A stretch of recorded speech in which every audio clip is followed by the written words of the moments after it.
Bismillahirrahmanirrahim. Assalamualaikum warahmatullahi wabarakatuh. Alhamdulillah wassalatu wassalamu ala Rasulillah wa ala alihi wa ashabihi wa man walahu, amma ba'du. Santriwati SMP SMA Al-Mahirah yang dirahmati Allah Subhanahu wa taala. Segala puji bagi Allah Subhanahu wa taala dengan limpahan nikmat rahmat yang diberikannya kepada kita semua. Alhamdulillah kita masih bisa merasakan nikmatnya iman dan Islam, dan juga nikmat kesehatan dan kelapangan dan kesempatan, sehingga kita masih bisa melakukan aktivitas kita setiap hari.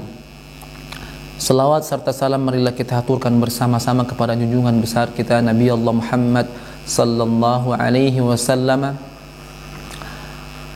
para keluarganya, para sahabatnya, insyaallah sampai kepada kita semua selaku umat Rasulullah sallallahu alaihi wasallam yang selalu menjunjung tinggi sunnah-sunnah Rasul, yang selalu mengikuti perintah dan ajaran Rasulullah sallallahu alaihi wasallam. Santriwati Al-Mahirah IBS Malang yang dirahmati Allah Subhanahu wa taala. Pada kesempatan kali ini Ustaz ingin menjelaskan tentang materi dinia, ya. Materi dinia insyaallah pada 1 bulan pertama ini kita akan fokus terhadap tata cara wudu, tayamum, dan tata cara salat, ya, ibadah yang sehari-hari yang kita lakukan. Nah, untuk itu harapannya dari santriwati sekalian agar bisa menyimak dengan baik dan benar dan bisa mempraktekannya ketika kita mengetahui ilmunya, karena memang kewajiban bagi umat muslim untuk berilmu dulu sebelum beramal dan berkata, ya. Sampai Imam Bukhari rahimahullah taala dalam Sahih Bukhari itu menulis bab, ya, bab khusus untuk hal tersebut. Beliau menulis babul ilmi qabla al-qawli wal amal, ya, babul berilmu, memahami, memiliki ilmu sebelum berkata dan sebelum berbuat, sebelum beramal. Naam. Ya. Pada kesempatan kali ini Ustaz insyaallah akan menjelaskan tentang wudu. Nah, khususnya tentang pengertian wudu, hukum wudu, dalil tentang disyariatkannya wudu, kemudian syarat-syarat wudu, furudul wudu, kemudian sunnah-sunnah berwudu, dan terakhir adalah hal-hal yang membatalkan wudu. Nah, hal-hal yang membatalkan wudu. Baik, Ustaz mulai dari pertama tentang pengertian wudu-nya. Nah, wudu secara bahasa artinya minal wada'ah. Nah, wudu mushtaqun kalimatul wudu, kata wudu secara bahasa atau secara etimologi diambil dari kata al-wada'ah, artinya al-hasan wan nadhafa, ya, yang baik dan yang bersih. Itu dari secara bahasa, secara etimologi. Nah, adapun pengertian wudu secara atau sesuai dengan istilah syar'inya, ya, adalah isti'malul ma' fil a'dha'il arba'ah, menggunakan air di 4 anggota tubuh, yaitu di wajah, di kedua tangan, di kepala, dan di kedua kaki. Ala sifatin makhsusah fi syara', ya. Ala sifatin makhsusah fi syar'i, dengan tata cara yang khusus yang telah ditetapkan oleh syariat. Nah, ala wajhi ta'abbud lillahi ta'ala, untuk beribadah kepada Allah Subhanahu wa taala. Jadi pengertian wudu sesuai dengan istilah syar'i adalah isti'malul ma', menggunakan air di 4 anggota tubuh, di wajah, di kedua tangan, di kepala, dan di kedua kaki, dengan tata cara yang khusus sesuai yang telah ditetapkan oleh syariat kita, sesuai yang telah ditetapkan oleh Allah dan Rasulnya, ya, ala wajhi ta'abbud lillahi ta'ala, untuk beribadah kepada Allah Subhanahu wa ta'ala semata. Itu adalah pengertian dalam istilah agama, istilah syar'i. Nah, hukumnya berwudu itu wajib, annahu wajib, berarti hukumnya berwudu itu wajib alal muhdits, ya, kepada orang yang berhadas, baik hadas kecil maupun hadas besar. Hadas besar idza arada shalah, ketika dia ingin melakukan salat, ya. Jadi hukum berwudu itu apa? Wajib bagi orang yang memiliki hadas, ya. Bagi orang yang memiliki hadas kecil maupun hadas besar ketika dia ingin melaksanakan salat. Misalnya Ustaz ingin melaksanakan salat, saya barusan Ustaz ke kamar mandi buang air, ya. Berarti Ustaz sudah berhadas. Ya, Ustaz sudah berhadas, jadi wajib bagi Ustaz ketika ingin melakukan salat harus berwudu terlebih dahulu. Nah, wa ma fi hukmiha, dan ibadah-ibadah yang ada satu hukum dengan salat. Seperti apa? Seperti tawaf dan masil mushaf, dan memegang mushaf. Selanjutnya tentang dalil disyariatkannya wudu. Ya. Dalam Al-Quran Allah Subhanahu wa ta'ala berfirman, surat Al-Ma'idah ayat 6, A'udzu billahi minasyaitonir rajim. Bismillahirrahmanirrahim. Ya ayyuhalladzina amanu idza qumtum ilas salati faghsilu wujuhakum, ya, wa aydiyakum ilal marafiqi wamsahu biru'usikum wa arjulakum ilal ka'bayn. Nah, yang artinya, wahai orang-orang yang beriman, ya, kalau kalian ingin mendirikan salat, faghsilu wujuhakum, maka cucilah, basuhlah wujuhakum, wajah kalian, wa aydiyakum ilal marafiq, dan kedua tangan kalian sampai siku, wamsahu biru'usikum wa arjulakum ilal ka'bayn, dan basuhlah kepala kalian, wa arjulakum ilal ka'bayn, dan kedua kaki kalian sampai mata kaki. Nah, ini perintah dari Allah Subhanahu wa taala untuk berwudu. Dalil disyariatkannya wudu. Nah, adapun di hadis Rasulullah sallallahu alaihi wasallam bahwasanya Rasulullah sallallahu alaihi wasallam bersabda, la yaqbalullahu salata man ahdatha hatta yatawadda. Tidaklah Allah Subhanahu wa taala menerima salat ketika orang itu berhadas, ya, baik hadas kecil maupun hadas besar, hatta yatawadda, sampai dia berwudu. Nah, itu merupakan dalil disyariatkannya wudu. Selanjutnya tentang syurutul wudu, syarat-syarat wudu, ya, syarat-syarat sehatnya wudu, artinya benarnya wudu. Ya, syurutul wudu, syarat-syarat lisihhatil wudu, ya. Pertama itu adalah al-Islam wal aqlu wat tamyiz. Nah, Islam, akal dan tamyiz, ya. Dia orang muslim, orang berakal, dan orang mumayyiz, yang bisa membedakan mana yang kotor, mana yang bersih, mana yang baik dan mana yang buruk, ya. Itu namanya mumayyiz. Fala yasihhu minal kafir, maka tidak sah wudunya orang kafir. Walal majnun, dan tidak sah wudunya orang gila karena tidak berakal. Wala yakun mu'tabaran minas shaghiri alladhi duna sinit tamyiz, dan juga anak kecil yang masih belum bisa membedakan antara ini kotor, ini bersih, ya. Ini kotoran, ini makanan, ini baik, ini buruk. Itu tidak i'tibar, tidak dianggap, ya, sah wudunya. Nah, seperti mungkin ada anak kecil yang afanallahu wa iyyakum, misalnya ada kotoran hewan, dia mengira itu makanan misalnya, tidak dianggap sah wudunya ketika dia berwudu, karena dia belum sampai umur yang mumayyiz, umur tamyiz.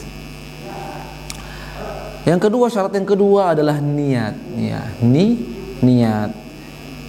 Hadisnya innamal a'malu bin niat, sesungguhnya setiap amal ibadah kita pasti ada niatnya. Jadi setiap amal ibadah seorang itu pasti dibarengi dengan niat, ya. Setiap amal ibadah yang kita lakukan pasti ada niatnya, tidak mungkin tidak ada niatnya. Kita mau sholat, sudah ada dalam hati kita itu niat, ya. Kita untuk sholat, ya. Harus ada niat. Nah, selanjutnya al-ma'ut tahur atau al-ma'ut tahur. Nah, ya, ma yang suci dan mensucikan, ya, ma yang suci dan mensucikan, ya. Selanjutnya al-muwala ya artinya berkesinambungan, ya. Berkesinambungan, syarat sahnya itu adalah berkesinambungan. Misalnya ketika kita membasuh tangan, jangan kita tunggu 5 menit terus kita berkumur-kumur, ya. Misalnya adik-adik sekalian sekarang sudah membasuh tangan, ya. Kemudian berhenti 5 menit lagi atau main HP 5 menit lagi terus kita berkumur-kumur. Atau kita sudah membasuh wajah, cuci wajah, terus kita main, ya, nonton, terus kita membasuh tangan. Nah, itu tidak boleh, harus muwala, harus berkelanjutan langsung, ya. Itu namanya muwala. Terus tertib, ya, harus tertib, harus berurutan, ya. Setelah tangan, kumur-kumur, wajah, nggak boleh mulai dari kaki. Kita mulai dari kaki, seenaknya kita aja, ya. Kepala, terserah kita. Nah, tapi harus berurutan. Nah, dan yang terakhir syarat sahnya adalah ghuslu jami'il a'dha al-wajibu ghusluha, mencuci atau membasuh seluruh, ya, seluruh anggota tubuh yang wajib, ya. Seluruh anggota tubuh yang wajib, yang dimana Ustaz telah katakan tadi itu ada 4: wajah, kedua tangan, kepala, dan kedua kaki sampai mata kaki. Baik, itu merupakan syarat-syarat sahnya berwudu. Pertama, Islam, berakal dan mumayyiz. Kedua, niat. Ketiga itu yang suci dan mensucikan. Keempat adalah berkesinambungan atau berkelanjutan. Tidak boleh nunggu 5 menit baru kita pindah ke anggota tubuh yang lain ketika berwudu. Yang kelima, tertib, harus berurutan. Yang keenam, mencuci seluruh anggota tubuh yang wajib kita basuh, ya. Ada 4 itu, ya. Taib. Yang selanjutnya tentang furudul wudu, ya. Yang wajib ketika kita berwudu, Nah, pertama, ghusl wajhi bikamili, mencuci atau membasuh wajah secara sempurna atau semua wajah, seperti itu. Ghusl wajhi bikamili, ya. Dan termasuk di sini dikatakan, dan termasuk dalam wajah itu adalah mulut dan hidung, ya. Ketika kita berkumur-kumur itu termasuk berkumur-kumur, menghirup udara, ya, masukkan air dalam hidung, namanya istinsyak, itu termasuk wajah juga, ya. Itu yang kedua. Itu yang pertama. Yang kedua, membasuh kedua tangan sampai siku. Jadi harus sampai siku. Harus sampai siku, ini harus kena, ya. Ya. Yang ketiga, membasuh kepala dengan kedua telinga, karena telinga termasuk dari kepala, ya. Membasuh kepala dan kedua telinga. Yang keempat, yang wajib dalam berwudu adalah membasuh kedua kaki sampai mata kaki, ya. Membasuh kedua kaki sampai mata kaki. Terus yang kelima, tertib, ya, harus sesuai dengan urutan sebagaimana Ustaz katakan tadi. Itu merupakan kewajiban ketika berwudu, harus sesuai dengan urutan, kalau tidak sah. Dan yang terakhir adalah al-muwala, ya. Al-muwala, ya, artinya berkelanjutan gitu, tidak terpisah, ya. Tidak menunggu 5 menit terus kita pindah ke anggota tubuh yang lain, ya. Tidak menunggu 5 menit terus kita berkumur-kumur, tidak menunggu 3 menit, 2 menit terus kita membasuh kaki, tidak seperti itu. Tapi harus berkelanjutan. Itu merupakan wajib dalam berwudu. Taib. Nah, nanti insyaallah pada pertemuan berikutnya akan dijelaskan tentang tata cara berwudu yang benar sesuai dengan sunnah Rasulullah sallallahu alaihi wasallam. Ini hanya merupakan materinya aja. Ya, nah. Selanjutnya tentang sunnah-sunnah dalam berwudu, ya. Sunnah-sunnah dalam berwudu. Pertama itu adalah at-tasmiyah, ya. Pertama itu adalah at-tasmiyah. Membaca bismillahirrahmanirrahim, ya. Membaca bismillahirrahmanirrahim. Rasulullah sallallahu alaihi wasallam bersabda, la wudu'a liman lam yadhkur ismallahi alaihi. Tidak ada wudu bagi orang yang tidak membaca nama Allah Subhanahu wa taala. Jadi kita ketika ingin berwudu, kita dianjurkan untuk membaca bismillahirrahmanirrahim. Terus langsung basuh tangan sebanyak 3 kali. Nah, terus yang kedua, as-siwak, ya, bersiwak. sebelum kita berwudu, bersiwak sebelum kita melakukan wudu. Itu sunnahnya. Ya, Rasulullah sallallahu alaihi wasallam bersabda, "Laula an asyqa ala ummati la amartuhum bisiwak ma'a kulli wudu." Kalaulah tidak memberatkan kepada umatku, maka aku pasti akan perintahkan mereka untuk bersiwak setiap kali mereka mengambil air wudu. Ya, kalaulah hal ini atau perkara ini tidak memberatkan umatku, maka Rasul pasti akan menyuruh kita untuk bersiwak setiap kali kita berwudu. Ini merupakan anjuran dari Rasulullah sallallahu alaihi wasallam. Jadi sunnahnya sebelum berwudu membaca bismillah, terus kita bersiwak, ya. Kemudian sunnah juga ghuslul kaffaini salatan fi awwalil wudu, mencuci kaf, ya, tangan sampai sini, ya, salatan 3 kali di awal berwudu, ya. Mencuci ini sunnah, ya. Ya, di awal berwudu sebanyak 3 kali. Nah, karena itu merupakan perbuatan dari Rasulullah sallallahu alaihi wasallam. Yang keempat, al-mubalaghah fil madmadah wal istinsyaq li ghairi shaim. Berlebih-lebihannya. Ya, berlebih-lebihan dalam madmadah, dalam berkumur-kumur. Artinya kita harus memaksimalkan ketika berkumur-kumur. Wal istinsyaq, dan memasukkan air ke dalam hidung. Ya, harus memaksimalkan. Kita menghirup air, kita maksimalkan masuk sampai hidungnya, seperti itu. Li ghairi shaim, kecuali orang yang berpuasa. Kalau orang berpuasa tidak dianjurkan untuk memaksimalkan ketika berkumur-kumur dan beristinsyaq, seperti itu, ya. Karena takutnya nanti akan masuk ke tenggorokan, ya. Baik. Yang kelima, adalk, ya, memijit, ya. Jadi ketika kita berwudu kita dianjurkan untuk memijit, ya. Tangan memijit, ya. Wajah juga kita pijit seperti ini, ya. Seperti itu, ya. Dianjurkan untuk seperti itu, ya. Wa takhlilul lihya al-kathifa, dan kalau misalnya orang yang memiliki jenggot yang lebat dianjurkan untuk takhlil, ya. Takhlil seperti ini. Ya, takhlil digunakan seperti ini. Ya. Itu yang kelima. Jadi kita dianjurkan untuk mentadlik, yang menjijit anggota tubuh ketika kita berwudu, terus mentakhlil, ya, lakukan seperti ini, ya. Mentakhlilul lihya kalau jenggotnya panjang.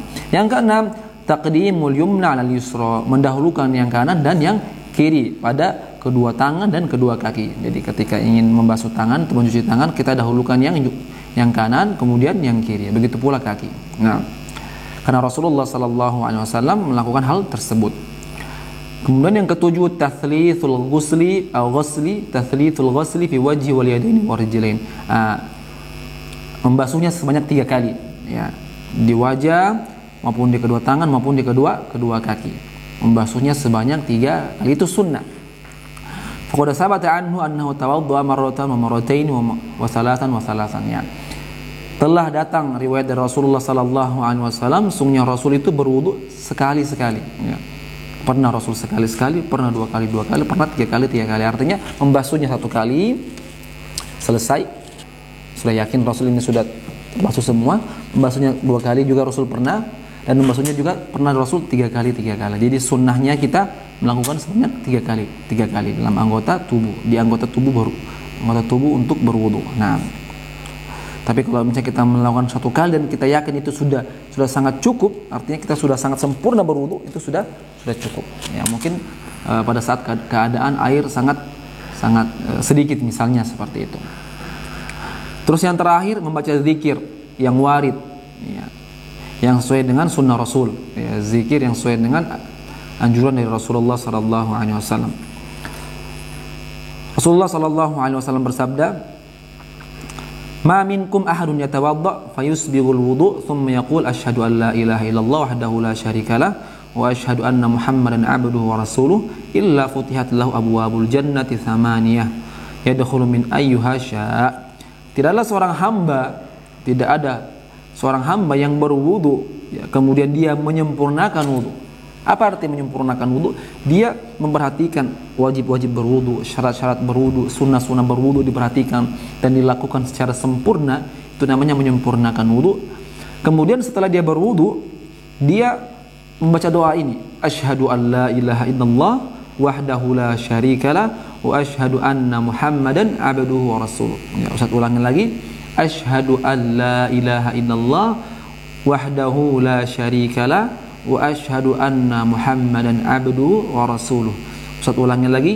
Asyhadu an la ilaha illallah wahdahu la syarikalah wa asyhadu anna Muhammadan abduhu wa rasuluh. Ustaz ulangi lagi. Asyhadu an la ilaha illallah wahdahu la syarikalah wa asyhadu anna Muhammadan abduhu wa rasuluh. Terakhir, asyhadu an la ilaha illallah wahdahu la syarikalah wa asyhadu anna Muhammadan abduhu wa rasuluh. Ya. Ini Ustaz ulangi 5 kali mungkin supaya santriwati sekalian atau adik-adik sekalian bisa mengikuti ya. Illa futihat lahu abwabul jannah ats-tsamaniyah yadkhulu min ayyuha syaa, kecuali Allah Subhanahu wa taala membuka baginya pintu surga yang 8. Dia terserah bagi dia ya ingin memasuki pintu surga yang mana. Ya, itu keutamaan orang yang menyempurnakan wudu, yang memperhatikan sunnahnya, syarat wudunya, kewajiban-kewajiban dalam berwudu dia perhatikan. Kemudian terakhir dia berdoa. Ya, berdoa dengan doa ini 1 kali aja, bukan 5 kali. 5 kali tadi cuma ingin membiasakan kepada adik-adik sekalian ya. Apa kata Allah Subhanahu wa taala? Apa kata Rasulullah sallallahu alaihi wasallam? Allah akan membukakan bagi dia 8 pintu surga. Terserah bagi dia masuk yang mana ya. Dia bisa memilih untuk masuk pintu surga yang mana yang ingin dia masuki. Nah, yang terakhir pada materi pada kesempatan kali ini adalah tentang nawaqidul wudu, hal-hal yang membatalkan wudu ya, hal-hal yang membatalkan wudu. Pertama adalah yang keluar dari kedua kemaluan kita, ya.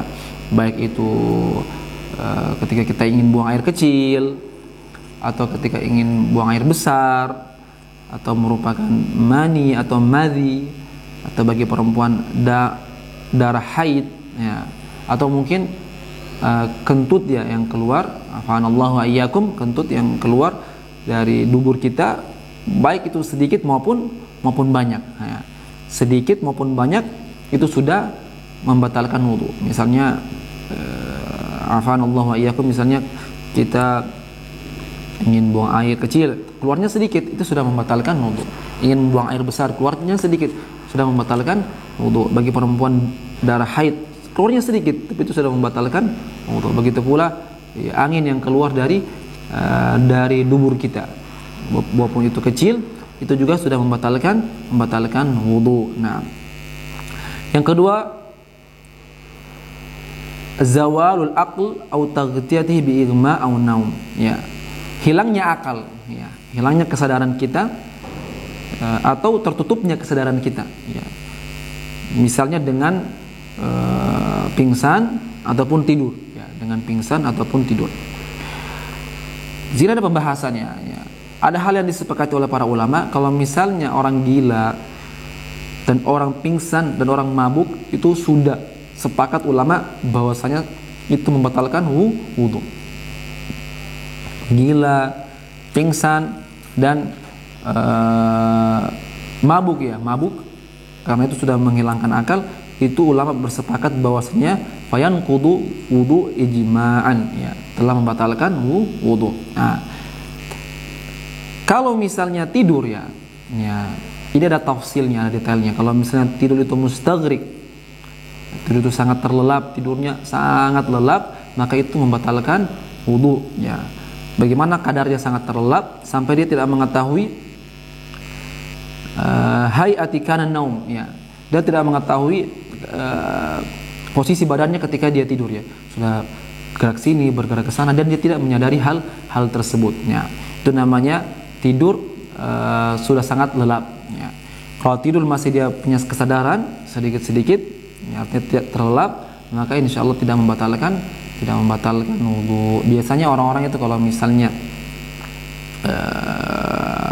kalau kecapean ya menunggu sholat ya, misalnya ada seorang pegawai misalnya bekerja terus mau sholat zuhur, terus dia sholat 2 rakaat tahiyatul masjid, terus dia tunggu untuk melaksanakan sholat zuhur, itu agak ngantuk sedikit ya, ketiduran sedikit ya, itu insya Allah tidak membatalkan wudu. Nah, yang keempat adalah memegang kemaluan manusia, ya, memegang kemaluan manusia tanpa ada pembatas, tanpa ada penghalang, langsung.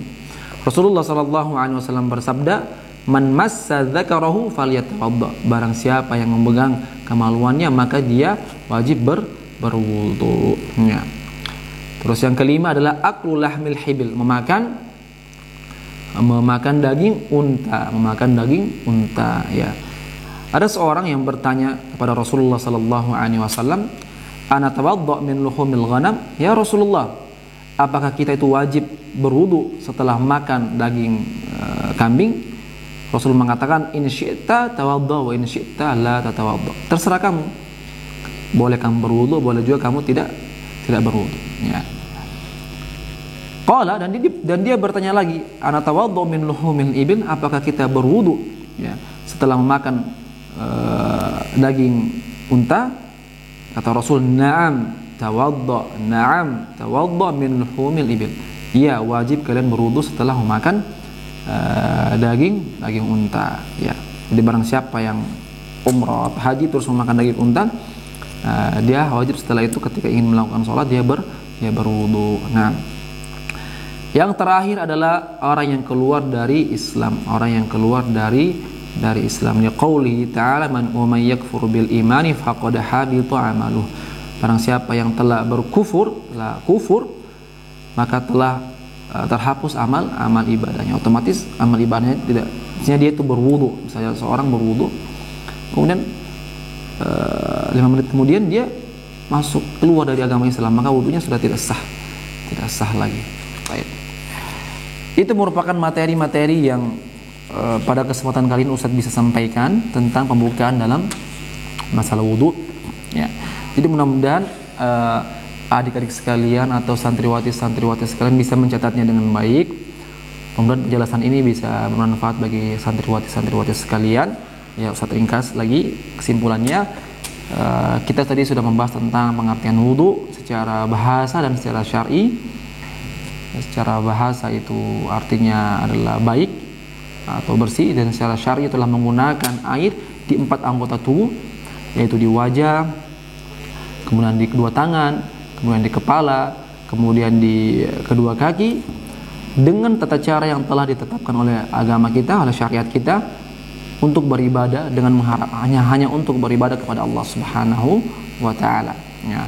Hukumnya apa? Hukumnya wajib, ya, bagi orang yang muhdits, orang yang sudah hadas, baik yang hadas kecil maupun hadas besar, ya, ketika dia ingin melakukan salat, ya, ketika dia ingin mendirikan salat, ya, itu hukumnya wajib.